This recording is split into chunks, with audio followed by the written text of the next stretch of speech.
Hey, y'all. So, real quick, while I'm sitting up here waiting to get unloaded, I got my trailer back. I've been doing these power only dry vans for about a month and a half, 2 months. And a lot of people call me and asking me, why don't I post the rates for the power onlys on the load board? Or does it make sense to do power only? Or what about dry van? I'm thinking about getting in the flatbed.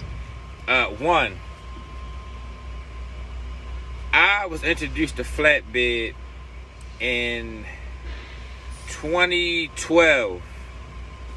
2012, I caught a DUI and I was running containers, and they stopped me from running for 30 days. So while I was off, I went and took advantage of my time and took a broker course. I flew out to Arizona, took a freight broker course, and they advised me that flatbeds is where the money is. That was in 2012. Now, I relay that information to people that call me, but just to make it practical, if you look here, you'll see, you can't really see that number. That number right there is $622,000. This is my factoring grid for a 12-month period. So that shows every load I've done and factored within a 12-month period. Mind you, I run solo. My first book was How to Make $250,000 a Year with a Criminal Record and No College Degree. My second series of books, not my second book, but the fifth, sixth, and seventh book, How to Travel for Free and Make $400,000 to $500,000 a year with the criminal record. I was taught that you can't teach somebody something if you can't prove that it actually works through your own actions. Alright, so I just showed y'all $622,000 for factoring. Now watch this. If I pull up my factoring account, you'll see that dip down to $571,000 in a 12-month period. And if you look at the grid right here, you see this grid, how it goes up and down? Look at this dip right here. These are the last, this month just started, that's why it's real small. But these last 2 months, since my trailer's been in the shop and since I've been running power only, my income has dropped in half. So this is the worst month and a half or so I've had since I started trucking. This is practical proof of why I tell everybody, get away from the power only. There's a couple of things I always advise people not to do. Don't buy a truck unless you have a CDL. Don't activate your authority without a trailer. And go in the flatbed or reefer if you're not physically able to do flatbed. Reefer is not as good, but it can be better when reefer's in season. But over the long haul, flatbed is better. Another thing, I'm showing y'all $500,000-$600,000 of income that I did solo, with the exception of 3 weeks. I ran with my brother for 2.5 weeks. And that 1 week got cut in half. That was when my engine went down, and I ran with my homeboy for a week. So with the exception of that, even if you take that away, you're still seeing over $500,000. Really over $550,000 solo. That's not rich. A lot of people see people on the internet, and people like the self adornment that people give them when they put themselves in the forefront. But let me go ahead and break all the myths. I'm not rich. You make $600,000 as a small business owner, that's what you call gross. You can chop that right on the half. That'll bust you down to about $300,000. Alright. You put in living expenses, mortgage, home, cars, insurance, food, vacations. You could take another $100,000 right off of that. That'll take you down to about $2 right there. Alright. You add in luxury items where you treat yourself because you're making a little bit of money, so you want to do something good for yourself to make you feel like you're working for something. When you add in favors, you know, you're looking out for people because you want to see them doing better.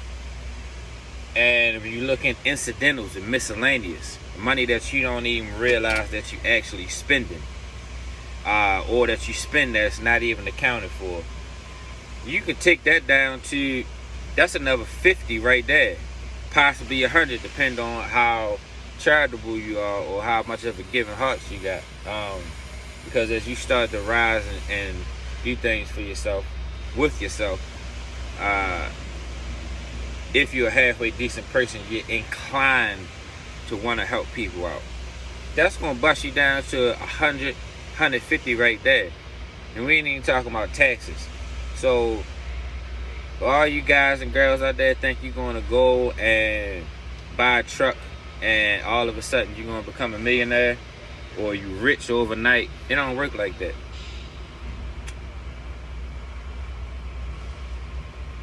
First of all, you gotta have money available when these situations come. And one, most people don't have anybody they could call on for $5,000-$6,000 out the blue. I don't. I'll just be straight up with you. If I ain't got it, I maybe got 1.5 persons I can call for some help of some sort. And it ain't gonna be the big boy help that I need to get myself out of situations. So you're gonna need money on hand when you get into these situations. 2, when you're a small business owner, that business is number one priority. What do I mean by that? I was reading this book years ago. It's called The 7 Habits of Highly Effective People, and they talking about the goose and the golden egg. Well, people like to eat the eggs, but the goose is what produces the eggs that allow you to eat. Let me roll this one up. When you're a business owner, your business is number one. That goes before mortgage, that goes before car notes, insurance, food. Why is that? Because if your business is not running, none of that other stuff is possible. So I am very, what do you call them? Blinders. I have blinders on when I'm on the road. Once I hit the highway, once I get outside of the beltway of Baltimore City, once I pass 695, nothing else matters to me in the whole entire world except for getting from point A to point B safely. That's the only thing that matters to me, and that's what has allowed me to stay afloat. Secondary, primary is God, because a lot of situations I have no humanly right to be able to escape or to be able to get out of except for God. There's no explanation possible. None of the facts add up, but somehow, some way, at the last second, a ram in the bush will come and rescue me. Another thing, I'm showing y'all $500,000-$600,000 solo. Y'all not gonna do that. There's something that I never talked about, and it's not in any of the books that I've ever read, and you're not gonna find it in any book. There's a missing factor that people are not telling you. You have to be born with this innate desire and ability to achieve. Steve Harvey talks about it a little bit, and Eric Thomas, he talk about you gotta have that dog. This is like lifting weights, not to be cliche, but it's not a sprint, it's a marathon. And what do I mean by that? It's only a couple drivers that can get out here and drive with me. John, that's my man. He is a serious driver. O'Neal, them guys are some serious road warriors. But the average person not going to be able to get out here and do miles. I remember one time my company went down. We were dealing with some insurance issues, and nobody wanted to cover me. So I went and did an owner-operator job for a company. I'm running. At the end of the month, and they said, man, you done drove 25,000 miles when they was calculating my IFTA. That's not normal. The average driver is going to drive 25 to 3,000 miles a week. We talking 10, 12,000 miles a month. I'm doing double. I'm a double driver and a half. All right. And where did that come from? That come from constant elevation and years of putting in hard work. I started off delivering pizzas at Domino's. Well, excuse me. Let's back it up. Driving sedan. We just talking about my driving career. Driving sedan. Back then, sedan on Bel Air Road, they would give you a phone. You would use like a GPS and a dispatch station, and you could use your own car. Then I also got into delivering pizzas for Domino's. Then I started driving limousine. All right, party buses, shuttle buses, dump trucks, construction trucks for Madascos. Moved up to coach buses, all while still working at the port. And back then, I don't know how they running now, but we was working 19, 20-hour days. We would pull containers out of the port. I remember going in the port 11 times one day. We was working for Mr. Fred. We would pull containers all day and sit them underneath the bridge. And then we would come back and run them all through the night. And I would do that and then still deliver pizza for Domino's. And then still, on the weekends, drive limousine. So I get off on Friday, I go home, change, wash up, go to prayer service, get out. Then I drive limousine to party bus all the way to 2 o'clock in the morning.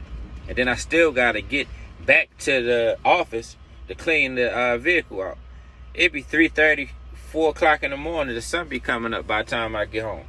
So I've built up an endurance over the years, which has allowed me to have the stamina that I have now in order to run these type of miles. But the average person is not going to do it. So, you know, a couple things. I highly disadvise power only. If you got the money, get you a trailer and get you a flatbed. If you got to get a dry van, get a reefer or rent you a trailer. And if you don't have the money, lease on to a company until you save up to get the money for a trailer. Then activate your authority. Because you'll be making around the same money when you factor in how much your insurance costs. What else? As a small business owner, your business comes first. Nothing else is possible without your business being active. Your business allows everything else to happen. Another thing, I'm not rich. $500,000-$600,000 gross can get chopped down. I mean, it's better than working a job. You're getting $1,200, $1,500 a week by the time they take taxes and all that stuff out. You guys looking at $700, $800. And I didn't even add in if you got kids and a wife. Shoot, you can wipe all that down to zero. Basically, I mean, you get a couple dollars in between. But, you know, don't be seeing people and be in awe and thinking. People have the tendency to create an image of an individual that they didn't even solicit. And you can let yourself down like that because you think of somebody is something that they not. I tell people all the time, I'm a truck driver just like they are. I wake up in the morning, turn the key, and hit a pedal. That's how I make a living. So I hope y'all learning something from this stuff I'm showing y'all. I got my trailer back, so I'm happy about that. And I'm going to go home and get this Hawaii trip out the way. And I've seen a lot of people teaching trucking now. When I started, nobody would tell you anything about trucking. I mean, if you go back down my timeline, you see how long I've been doing it. And even before I started doing it online, I've been doing it with my peer group. So the cat is out the bag. Everybody's talking about trucking. I'm about to let y'all guys have it and toss in a tip, a few here. But I hope y'all learned something from watching me over time, because nobody would ever show me what the rates were. Nobody told me what to do once you get your authority active. Nobody told me how to get loads or any of that stuff. And I'm trying to make it easier for y'all than it was for me when I started. So I hope y'all learning something. Till next time, peace.